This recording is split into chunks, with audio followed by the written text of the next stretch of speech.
Hello friends, बहुत बहुत स्वागत है आप सभी का एक और नए वीडियो में। और जैसा कि आपको पता है कि पटना यूनिवर्सिटी में चल रहा है एडमिशन के लिए ऑनलाइन प्रोसेस। यानी पटना यूनिवर्सिटी में अगर आपको एडमिशन लेना है 2023 में, तो इसके लिए ऑनलाइन का जो प्रोसेस है वो आपका चल रहा है। और इस ऑनलाइन प्रोसेस के बीच में स्टूडेंट्स का इस एक सवाल को लेकर के लगातार कमेंट्स आ रहा है। कमेंट्स क्या है कि क्या पटना यूनिवर्सिटी में क्लास करना ज़रूरी है, यानी क्लास करना क्या इम्पॉर्टेंट है, और पटना यूनिवर्सिटी में क्लास अगर हम लोग नहीं करते हैं तो क्या होता है, इसके बारे में लेकर के स्टूडेंट्स अक्सर परेशान हैं। तो आज के इस वीडियो में आपको इस सवाल का जवाब मैं आपके लिए प्रोवाइड कर रहा हूं कि आखिर पटना यूनिवर्सिटी में क्या आपको क्लास करना ज़रूरी है, और क्लास करना है तो कितना आपको क्लास करना है मिनिमम, ताकि आपको कुछ चीज़ में दिक्कत, कोई भी प्रोसेस में आपको दिक्कत ना हो। तो इसको लेकर के इस वीडियो को मैं आपके लिए प्रिपेयर कर रहा हूँ। सो गाइस, अगर चैनल पर पहली बार विजिट किया हो तो चैनल को जरूर सब्सक्राइब कीजिएगा, ताकि प्रॉपर अपडेट आपको मिल सके। और अगर आपको वीडियो पसंद आता है, वीडियो स्टार्ट करते हैं इस वीडियो को और बताते हैं आपको कि पटना यूनिवर्सिटी में अगर आपको एडमिशन लेना है 2023 से 27 के बैच में, तो 2023 से 27 के बैच में क्या क्लास करना आपके लिए ज़रूरी है अथवा ज़रूरी नहीं है। अगर मैं बात करूं कि अगर आप एडमिशन लेते हैं पटना यूनिवर्सिटी में 2023 से 27 के बैच के लिए, तो सबसे पहली बात जान लीजिए, पटना यूनिवर्सिटी बिहार की सबसे टॉप यूनिवर्सिटी में से एक है, या कह सकते हैं बिहार की सबसे टॉप यूनिवर्सिटी है। और ये कैसी यूनिवर्सिटी, ये स्टेट गवर्नमेंट यूनिवर्सिटी है, मतलब बिहार की अपनी यूनिवर्सिटी है। ये कोई सेंट्रल यूनिवर्सिटी नहीं है, बट ये स्टेट गवर्नमेंट की यूनिवर्सिटी है। मतलब इसको देखती है बिहार सरकार के अंडर में ये यूनिवर्सिटी चलती है। और मेनली आप जानते हैं कि बिहार के क्या पूरे ऑल इंडिया पे जितना भी यूनिवर्सिटी होता है वो रन किया जाता है किसके थ्रू, यूजीसी के थ्रू, यानी यूनिवर्सिटी ग्रांट कमीशन से रन होता है। बट ये पटना विश्वविद्यालय आती है किसमें, बिहार के स्टेट गवर्नमेंट यूनिवर्सिटी में आती है। आपको बता दें कि अगर आप एडमिशन लेते हैं पटना यूनिवर्सिटी में, तो जो लेटेस्ट जो अध्यादेश जारी किया गया, हालांकि पटना यूनिवर्सिटी में पहले के भी बैच में, यानी जब 3 साल का ग्रेजुएशन चलता था, फिर भी यहाँ क्लास करना जरूरी था, और कम से कम यहाँ क्लास आपको 75% देना है। अदरवाइज आपको एग्जाम का फॉर्म ये सब भरने के लिए पहले भी नहीं दिया जाता था। और इस बार के बैच में, यानी 2023 से 27 के बैच में, कहने का मतलब जो 4 साल का जो ग्रेजुएशन का जो सिस्टम लागू हुआ है पटना यूनिवर्सिटी में, और बिहार के जो अदर सारे यूनिवर्सिटीज़ हैं जहाँ पे 4 साल का ग्रेजुएशन का सिस्टम लागू हुआ है, वैसे सारे यूनिवर्सिटीज़ में आपको क्लास करना ज़रूरी है। और क्लास आपको मिनिमम 75% करना ज़रूरी है। अगर आप क्लास 75% करते नहीं तो फिर आपका CIA एग्ज़ाम नहीं होगा, आपका कॉन्टीन्यूअस इंटरनल असेसमेंट एग्ज़ाम नहीं होगा, आपको मिड सेमेस्टर एग्ज़ाम देने नहीं देगा, आपको फिर लास्ट में क्या होता है, अपना इंड सेमेस्टर एग्ज़ाम यानी फाइनल एग्ज़ाम आपको देने नहीं देगा, आपको फॉर्म ही भरने नहीं देगा। फॉर्म आप भर लीजिएगा, वेरीफाई नहीं करेगा।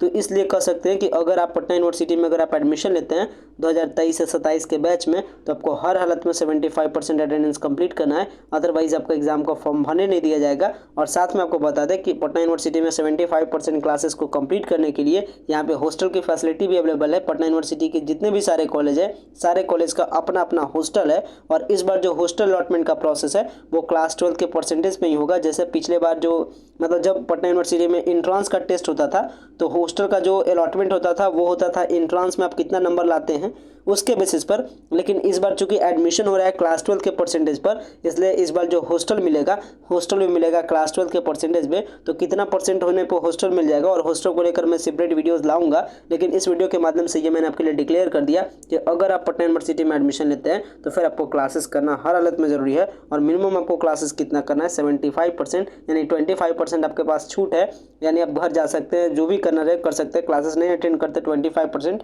तो चलेगा, बट 75% आपको मिनिमम अटेंडेंस आपको पटना यूनिवर्सिटी में, अगर आपको पटना यूनिवर्सिटी से अपना ऑनर्स करना है, अगर आपको पटना यूनिवर्सिटी से अपना ग्रेजुएशन कंप्लीट करना है, तो आपको 75% अटेंडेंस आपको देना ही देना है। तो ये इंपॉर्टेंट अपडेट था जो स्टूडेंट्स इसको लेकर के लगातार पूछ रहे थे।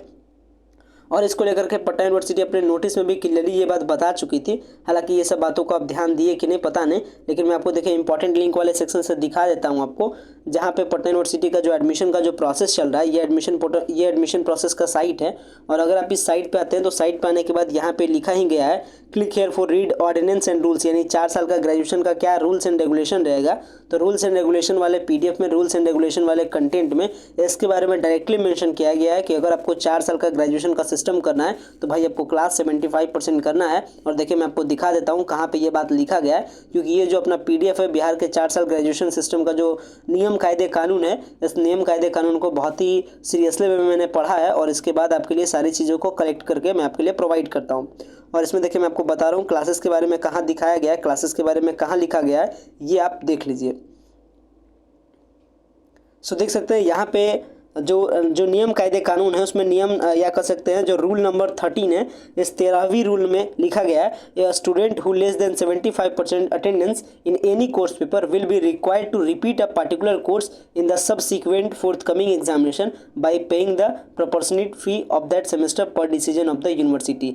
यानी अगर आप 75% का अटेंडेंस नहीं करते हैं तो आपको एग्जाम फॉर्म भरने नहीं दिया जाएगा। और वैसी सिचुएशन में क्या हो जाएगा, मान लेते हैं आप पहला सेमेस्टर में हैं, और पहला सेमेस्टर का आपने 75% अटेंडेंस कंप्लीट किया तो आप तो चल गए सेकंड सेमेस्टर में। लेकिन अगर सेकंड सेमेस्टर में अगर आप क्लासेस को कंप्लीट नहीं करते, अगर आपका अटेंडेंस 75% होता नहीं है तो आप सेकंड सेमेस्टर में ही रह जाइएगा। यानी आपका 6 महीने का आपका डैमेज हो जाएगा, कर सकते हैं 6 महीने आप कोर्स से पीछे हो जाइएगा।